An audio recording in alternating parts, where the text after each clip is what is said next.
Rome's rise is a story with the capacity to astonish us, all the more so since the Romans were relative latecomers to the power politics of the Mediterranean.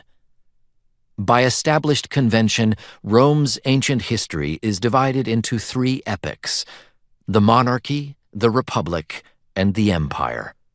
The centuries of monarchy are lost in the fog of time, remembered only in fabulous origins myths that told later Romans how they came to be. Archaeologists have found the debris of at least transient human presence around Rome going back to the Bronze Age in the 2nd millennium BC. The Romans themselves dated their city's founding and the reign of their first king, Romulus, to the middle of the 8th century BC.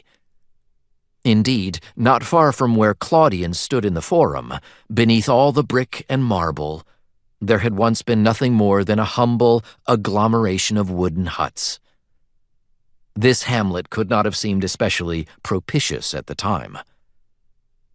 For centuries, Rome stood in the shadow of her Etruscan neighbors. The Etruscans, in turn, were outclassed by the political experiments underway to the east and south. The early classical Mediterranean belonged to the Greeks and Phoenicians.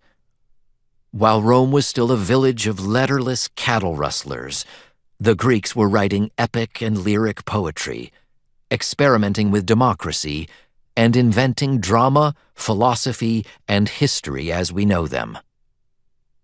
On nearer shores, the Punic peoples of Carthage built an ambitious empire before the Romans knew how to rig a sail. 15 miles inland, along the soggy banks of the Tiber River, Rome was a backwater, a spectator to the creativity of the early classical world. Around 509 BC, the Romans shuffled off their kings and inaugurated the Republic. Now they gradually step into history. From the time they are known to us, Rome's political and religious institutions were a blend of the indigenous and the adopted. The Romans were unabashed borrowers. Even the first code of Roman law, the 12 Tables, was proudly confessed to be plagiarized from Athens. The Roman Republic belongs among the many citizenship-based political experiments of the classical Mediterranean. But the Romans put their own accents on the idea of a quasi-egalitarian polity.